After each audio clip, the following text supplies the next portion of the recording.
Ayo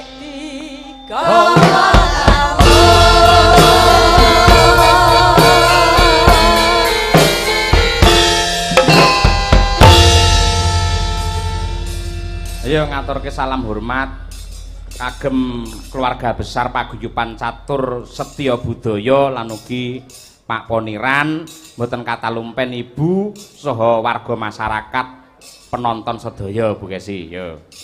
Inggih, sugeng dalu.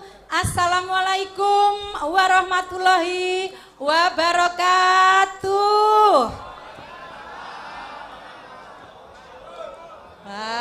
Matur suwun Bapak Ibu.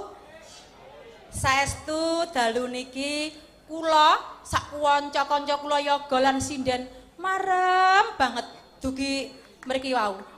Permai mriki wau. Saestu. Keroncong permai. Keroncong permai. Marem sangat dugi wonten ing permai mriki. Lho, kan tak jukok mburine to Pak Dalang, kan nggih bener to? Iya bener pancen senengamu kok mburi. Ah iya. Dijukok nggon mburi-mburine kuwi lho. Ah iya. Seta, tak matur karo para rawuh, ya. para pamirsa lan bapak-bapak panitia. Heeh. Kula minangka wakilipun kanca-kanca pengrawit lan ugi ibu-ibu waranggana lan ugi wakilipun Pak Dalang Cahya Kuntadi, bojo kula sing ganteng dhewe. Lah. Ngopo kowe padha tuweke dadak dilem lho. Lho, tuwek lek umur, tapi kan ya ije Yahud to, Pak. Iya. Ya. Nggih, kula saestu, Pak, Bu, utaminipun Pak Poniran lan ugi Bapak Dewan lan sedaya kemawon panitia. Pak Haji Junadi. Pak Haji Junadi ngaturaken panuwun ingkang tanpa upami dalu niki sampun dipun percaya nglipur warga masyarakat wonten mriki lho, Keroncong Permai. Mugi-mugi amal kesaenan Bapak Haji Poniran lan sedaya panitia dados amal ingkang barokah nggih, Pak. Amin. Dipun tambah rezekinipun. Ayem tentrem keluarganipun. Sing mirsani sak menten kathah niki kula donga-dongaaken rezekinipun lancar sedaya lan ugi sehat. Lan Pak Poniran sampun kesupen menawi sampun tambah rezekinipun tahun ngajeng nanggap wayang malih nggih, Pak. Setuju nggih Bapak Ibu? Aja mung Pak Poniran. Sapa? Pak Haji Junadi. Oh iya, Pak Haji Junadi. Blangkonane. Jadi men ora lali so karo janjine, walaupun engko wayangane tahun ngarep yen panjenengan kepilih meneh to. Men ora batal omong ngono kon manjeri saiki. Ya ampun. Yo piyayi sakmene akeh yo seneng banget. Ayo nggih sangu poso. Ayo. Nggih, kula dongaken Pak, mugi-mugi saestu dipun ijabahi kalih Gusti Allah. Ngendikanipun para ustad, piyayi pinter menika. Siang menika menawi sedekah menika mboten lokak ning malah ke saestu. Omonganmu kaya mulang cah TK ngono modele. Loh, ora lokak malah ke kebo. Kan aku meh kaya Ustazah Karisma. Jare mbiyen sampean yo tau naksir karo Ustazah Karisma. Sing ngomong sapa? Sampean dhewe ning rekamanmu YouTube tahun piro 15 tahun yang lalu pas awake dhewe manten anyar. Eling gak? Kae pas kilaf kok kaya. Lho, sampean kan ngendikan karo wong sakmene mbiyen sak apa ya? Pah aku mau opo keturutan ngono duwe bojo sinden wis tau. Ning aku kok ya pengen to duwe bojo ustazah, ayune kaya ngono ya lho. Kowe sampean tak kandhani. Nyapa? Aja sok percaya dengan kata-kata ungkapan para lelaki. Ning sing terpenting amatono tindakan dari lelaki tersebut. Nah, buktine awake dhewe omah-omah wis pirang tahun? 15 tahun. 15 tahun. Anake wis pira? 4. 4. Sampeyan lak ya apal karo watakku to? Elek aku ya anak kaji, bapak kaya ustad. Dasare aku ya ngerti karo etika, ngerti karo agama. Buktine kapan aku njaraki wong wedok liya yen enek sampeyan? Ora tau bukan. Demi Allah yakin ora tau. Astagfirullahalazim. Astagfirullahalazim. Wong sakmene lho preso kabeh. Aku lho mbok blondrokke, Pak. Ya ora kok ya. Ayo anu ngaturke apa kagem keluarga besar paguyuban Catur Setya Budaya. Iki wonten tembang Asmarandana. Kagem paguyuban Catur Setya Budaya. Catur menika pun ngarani papat utawi sekawan. Setya itu adalah kesetiaan atau komitmen. Budaya wis ngarani kabudayan.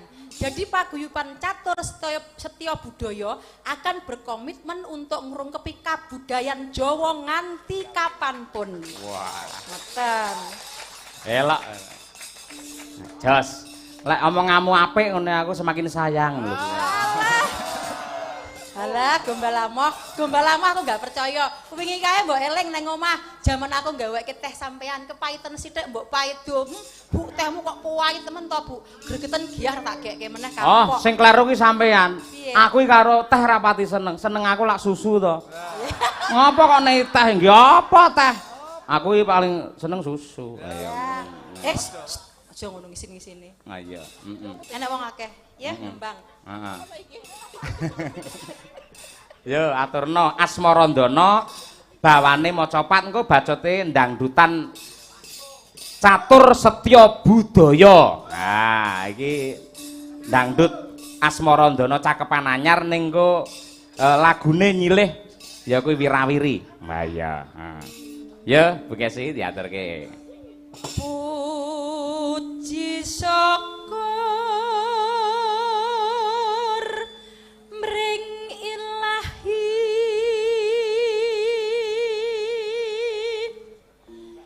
ambil warasa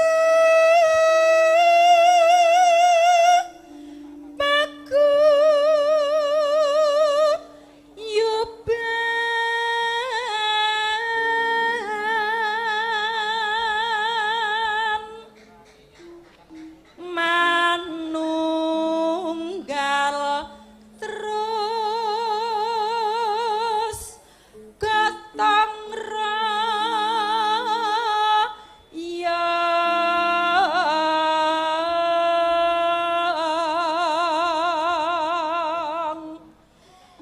ambangun jiwa lan raga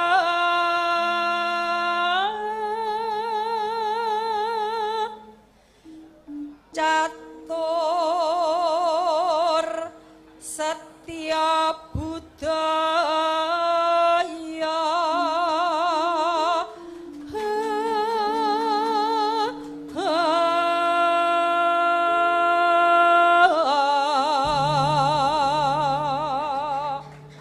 Sik iki tepuk tangane kok dhewe-dhewe piye to iki? Engko to Pak sing bareng mau ditanggapne wayang kalih paguyuban Catur Setya Budaya. Tepuk tangan bareng. Nah. Ngoten kok iso dhewe-dhewe kono sik bari genti kono. Ayo, Bar niki sing kompak lek tepuk tangan. Ayo. Iya, Bu. Mugi manggiya rahayu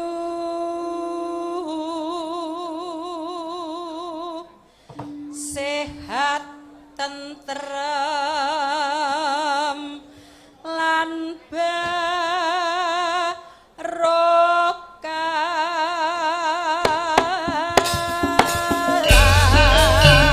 Catur Setya Budaya Dirgahayu yang ke-14 ya.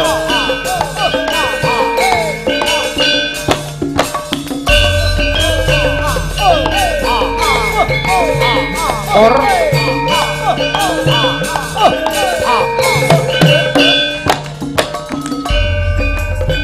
puji syukur ring Ilahi ambal warsa paguyuban manunggal terus gotong royong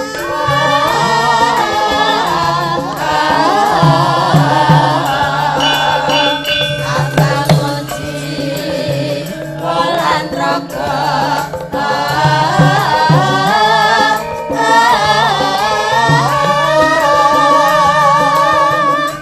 Catur Setya Budaya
Monggo sing meriah tepuk tangan untuk Catur Setya Budaya.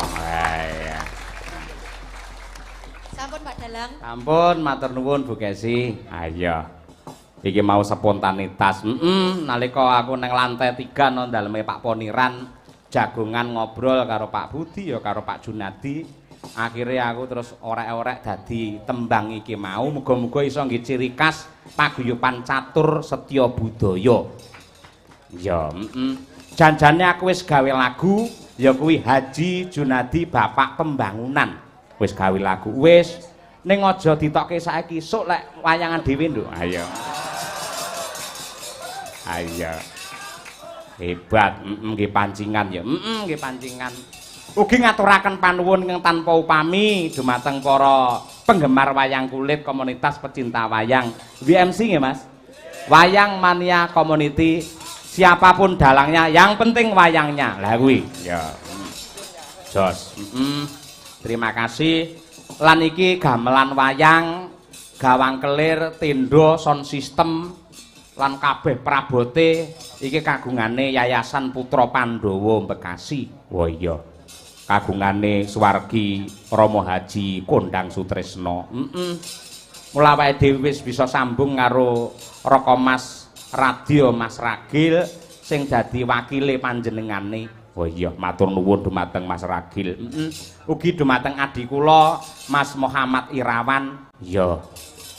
Mas Iwan. Isane mung nderek memuji nderek ndedonga mugi-mugi Sang Ketua Pepadi Pusat Bapak Haji Kondang Sutresna tansah manggih tentrem wonten ing kasuwargan. Amin ya rabbal alamin. Aku pamit karo kanca-kanca sesuk-esuk, kepeksa aku karo Bu Kesi ora bisa bareng rombongan bis mergo arep mampir ana ing daleme Pak Kondang karo suwaning makam. Iya, mumpung iruwah. Luru arwah ndonga ana kono. Ya. Matur nuwun, Mak. Akeh banget iki, Nduk, para sutresna budaya ingkang kepareng paring nawala marang awake dhewe tak wacane siji mbaka siji. Ya. Saking paguyuban Catur Setya Budaya ngersakaken lagu Gubuk Asmara. Nggih. Ugi saking paguyuban Catur Setya Budaya ngersakaken Sesideman. Nggih. Pamundutan saking Pak Sartono nyuwun podang kuning. Ya ya. Ingkang nyekar Bu Kesi. Ya. Mangke tak wakilke anake Bu Kesi. Ayo. Mergo Bu Kesi podange pun ireng sakniki. Ayo. Wis rada jekitut-jekitut. Ayo. Ayo. Goleke sing iki raja TikTok iki Umi Hafifah engko. Terus saking Pak Lamin Komunitas Wayang Nasional KWN request podang kuning. Nggih. Nggih, mangke kula aturaken gandeng mayoritas yang dikersake podang kuning ya diaturke Umi Hafifah. Ya. Yo tumpake sepur yo. Ayo, ngateng Nduk Umi Hafifah. Netos.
Arifah.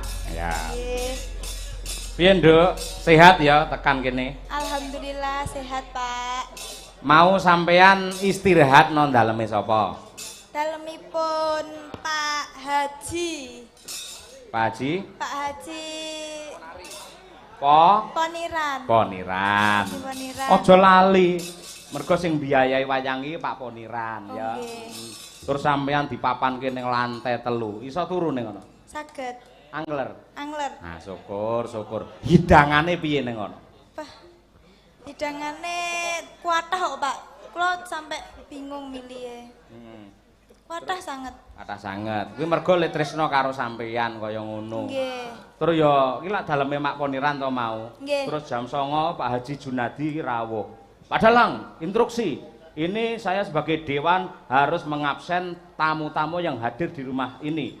Maka dari itu 7 sinden harus semua menghadap ke saya. Jadi ngono kuwi. Nggih. Mongko kowe tangi turu kabeh to? Nggih. Ayo akhire sindene metu kaya buta kabeh ayo. Tangi turu ayo. Nah, saiki sampeyan mau sowan utawa istirahat nang daleme Pak Poniran. Nggih. Nah, aja kalah karo Gareng Semarang. Uji kecerdasan mergo bapak bengi iki ora ngangge bintang tamu. Nah, beda karo wingi-wingi lah mesti ana bintang tamune bapak nyambut gawe enteng. Bengi iki bapak iki nyambut gawe abot. Lek ora kok wangi ngono ndak bapak mesake, ya toh? Nggih. Nah, mongko gawe lucu kuwi angel. Ayo, Nggih, Trai. Mula tak rewangi iki nglucu ngene iki aku makili dagelan. Panitiane pinter ra ngangge dagelan pamrihe men irit ngono ya. Nggih. Ah ya kok irit pancen ya sing dikersake mligi wayangan kok ya. Pak Poniran, hurufe P O N I R A N. Ayo diterjemahke. Ayo. P. P. Pak Poniran adalah Pak Poniran pada malam hari ini adalah salah satu donatur utama di acara tasyakuran ulang tahun ke-14 Paguyuban Catur Setya Budaya. Iya, bener. Wah, lek ku ngenteni nganti ngempet ambekan kaya jebluk-jebluk kok dadaku ngene. Ayo. Oh. Kalau Skleruku iki mergo menjadi sponsor malam ini untuk Paguyuban Jaranan Setya Budaya. Iki lho kok ayo. P. O. Orangnya berbudaya. Dengan berbudaya dengan N. N apa? Nanggap wayang dengan dalang Ki Cahya Kuntadi. Nah, pinter. Kuwi wis teko N ya? Nggih. Heeh, bar kuwi I. Ikhlas dalam melakukan apapun. Wah iya, R. Rahayu semoga Rahayu Paguyuban Catur Setya Budaya semoga sukses selalu. Ya. A, kurang loro, Nduk. A. Alangkah lebih baik tahun depan wayangan lagi. Wah iya. Lenggane iki cerdas men awakmu ora ya. Terakhir N. N ingkang pungkasan sakmenika nyawer nggih, Pak. Oh iya, cekaos ya. Dadi N iki terus dadi N A apa N Y A W E R. Oh iya, nyawer. Nyawer ora kudu dhuwit. Ning sampe disawer pangestu karo para pepundhen kuwi sampean sekolahe saya pinter, saya sukses, iso menggendong gelar sarjana kuwi luwih jos ngono ya. Nggih, niku maksud kula. Nah, ya dadi ora ngarep-arep dhuwit ya. Nggih, ngarep-ngarep. Kuwi kok mencela-mencela iki lho. Nggih pangestu nggih nek upami kersa nggih dhuwit to, Pak. Ah iya. Kowe dhuwit karo pangestu milih ndi? Lho. Dhuwit. Dhuwit. Kowe salah. Pripun? Lek dine dhuwit ora dipangestoni iso kowe ora slamet. Oh ngoten. Ning lek entuk pangestu nadyan ora entuk dhuwit, wo ning ndi-ndi nemu kanca nemu sandang pangan sing apik. Nipun pangestu nek ngoten. Pangestu tok lho ya. Dadian disawer karo penonton langsung masuk ning ngene dalang ya. Nggih. Nah, ngono. Cah cilik gampang ngapus-apusane. Ayo. Ayo. Semester loro. Semester loro. Ya. Iki lho Nduk disuwun sampean nembang dipundhut sampean nembang podang kuning. gandeng sampean wis terkenal menjadi Ratu Podang Kuning, aturna ya. Nggih. Kalau wau Pak sinten wau sing napa dados MC wau lho pas latihan wau sinten? Oh, Pak Anas Wiyanto. Sanes kok. Pak Budi. Pak Pranowo. Wau anu napa nyuwun kula nembang. Tenanan lho. Nyuwun kula nembang Podang Kuning. Ah iya, mula kuwi. Pancen ya klangenane Pak Pranowo iki Podang Kuning. Ayo. Nggih. Pak Pranowo mriki. Ah iya. Ya kene wetokno ngendi ora. Nggih. Ayo. Ayo nembang ya. Kemarin engkau masih bersamaku, berjumbu dan merayu. Adakah hari esok untuk kita bersama seperti yang pernah kita jalani di kos-kosan? Ayo, men kapok, ayo. Yuk. Nadyan wujud temong peksi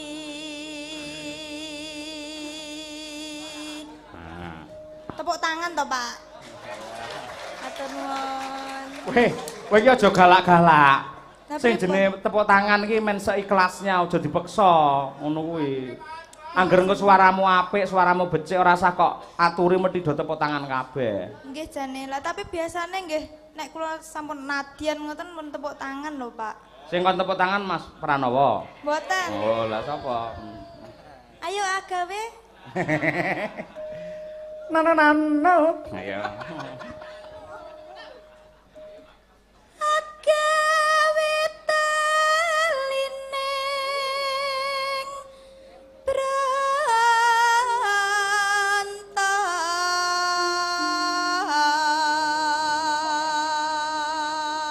Lho, sik yahene iki lho kerdusane metu neh lho. Wah, salah jan.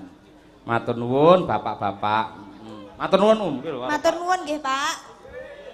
Lho, Pak Pak Senek niki kok sanes jenengan. Alus manis nengse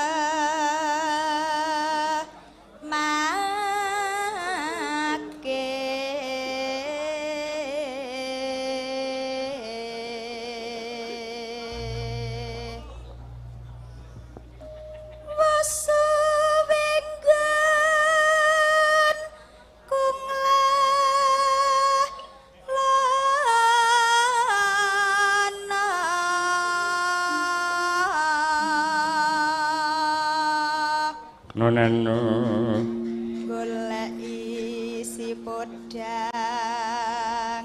jenar.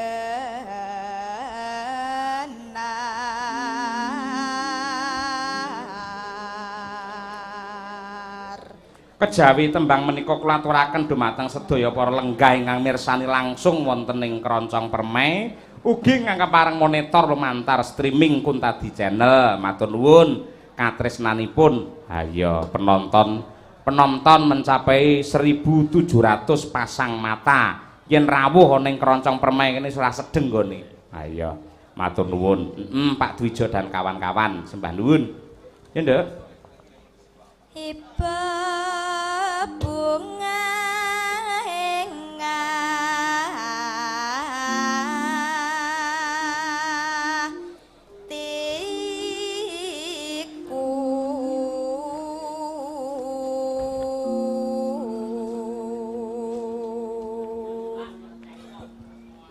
nyanding bisa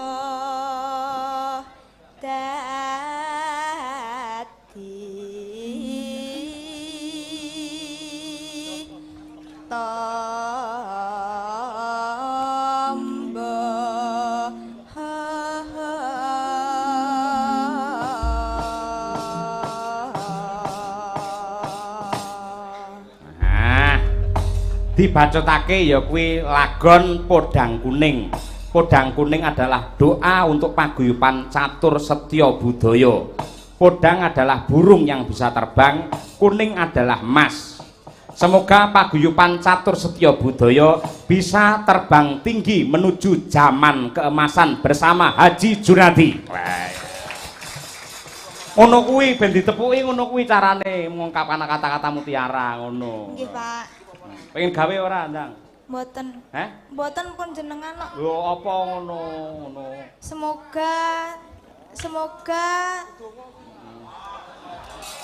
Semoga paguyuban Catur Setya Budaya sukses selalu.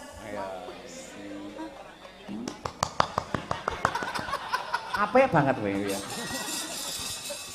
Ayo Umi, ayo. Nembang mawon. Ya, nembang. Sing apik ya, Nduk. Nggih. Kowe oleh milih nggon nek kene ketoke kurang jembar boleh turun ke sini. Ayo. Nek kurang marem kono ngarep Indomaret ya oleh. Ayo. Nah. Yuk, podang kuning oleh rantu podang kuning si Umi Hafifah. Dados. Esuk awan ning ngomong wis ora terasa.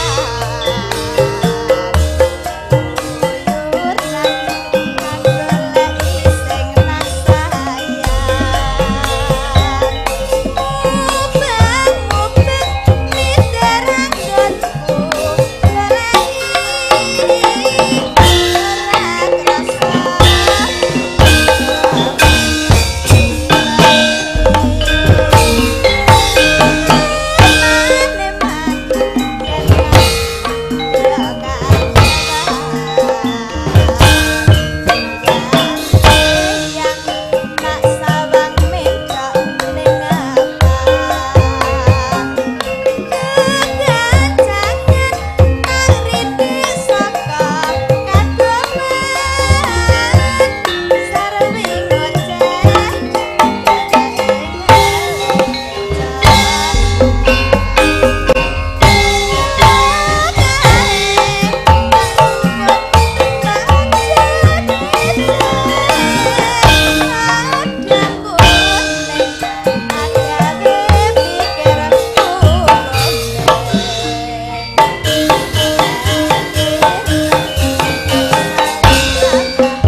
matur nuwun, matur nuwun. Wah, berpartisipasi kanca-kanca Wayang Mania Community.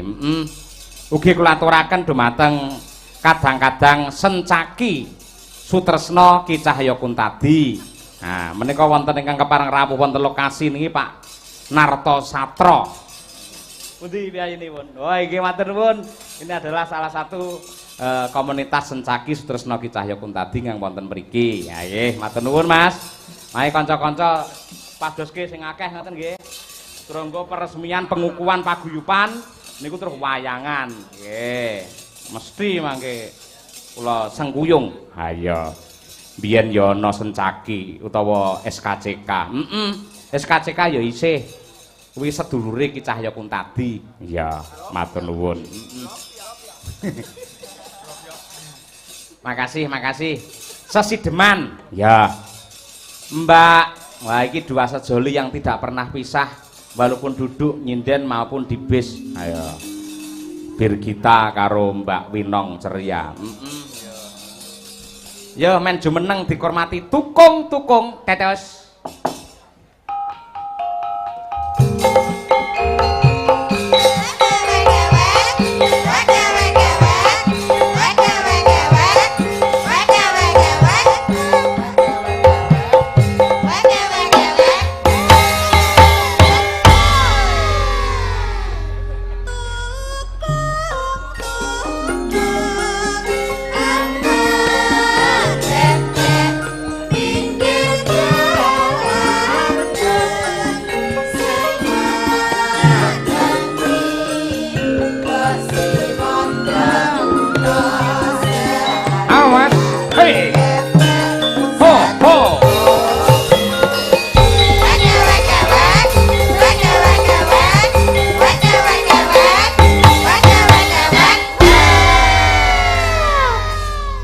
Winong Cahayu. Nggih, Pak, wis dalu. Piye sik flu? Nggih, sekedhik masih. Ning jek kuat nyuwara to? Insyaallah. Ayo. Mula sing jenenge sinden ki lak ya modale ki lak swara. Swara ki ana hubungane karo gulu. Dadi mangan sak mangan iki kudu sing ati-ati, ya. Nggih, Pak. Yen pasar tanggapan opone tanggapan rame ngene iki aja sok dahar sing bangsane goreng-gorengan iki disingkiri sik. Dadi sing ngemut lenga iki kudu disingkiri sik. Ya. Nggih. Sing ngemut lenga iki disingkiri sik, kena ngemut ning liyane lenga, ngono ya. Permen utawa apa, glali apa piye? Wah, lawas menek glali. Ah, ngono kuwi. Yo, sip, nang jajal tak tes sik lek kowe nembang ape joget becik ya aku wis ora gumun. Saiki jajal belajar omong. Ayo. Uyuh, watuke wis. Ya ya. Tes. Ya menyapa para pirsawan ki, eno. Halo. Nah. Pripun, Pak? Loh, menyapa penonton. Hai para penonton yang budiman. Hai, teman-temanku yang budiman. Gitu. Gimana? Hai para penonton yang budiman. Terima kasih. Aja ngono nong. Ngene lho, kok biasane ki lho. Sugeng dalu Bapak Ibu. Terakno aku to. Sugeng dalu Bapak Ibu. Kula minangka wakilipun ibu-ibu waranggono ngono kuwi lho nong biasane piye. Rodo apal ya kaya ngono naskahe ora ya. Kagem paguyuban catur setya budaya. Ngono lho. Piye lho kata-katamu mahasiswa mosok ya angel. Tasnya SMA niki, Pak. Hah? Tasnya SMA. Iki rong lulus to? kelas 4, Pak. Kowe iki kok sakmono gedene ngendhok terus to? Mboten lah kula jurusan 4 tahun. 4 tahun apa jenenge? Penataan karawitan. Penataan karawitan. Wah, kancane gembut lho kowe. Mata gamelan ngono berarti. Dhewe penataan karawitan. Maksudnya menata gending ngoten lho, Pak. Upamane piye? Nata gending upamane piye? Nggih, mboten nggih anu ngoten tugas akhirnya mengke kan damel gending dengan bagi yang benar ngoten niku, Pak. Oh, membuat karya. Nggih, karya. Enggak harus baru namun ditata supaya rapi ngono. Nggih. Oh, tadi gamelane tumpuk diresiki, Mboten. disulaki ngono. Piye Mboten. to sing jelas piye? Mboten sekolah braso, sekolahan ngono lho. Braso ngungkuli Mas Raja ora. Sekolah. Aja nggarapi buta sepuh aja digarapi. Ayo. Piye sing jelas secara akademis piye lho? Secara akademis niku menata gending, maksudnya itu modifikasi bisa, menciptakan juga bisa. Oh, variasi ngono. Nggih. Mobil ngono. Mboten, gendinge, Pak. Jare modifikasi, iki aja mulang-malih. Modifikasi kan adalah mengupgrade yang sudah ada. Oh, dadi komputernya men ora ketinggalan zaman di-upgrade ngono. Nggih, maksudnya gendinge niku kersane terdengar baru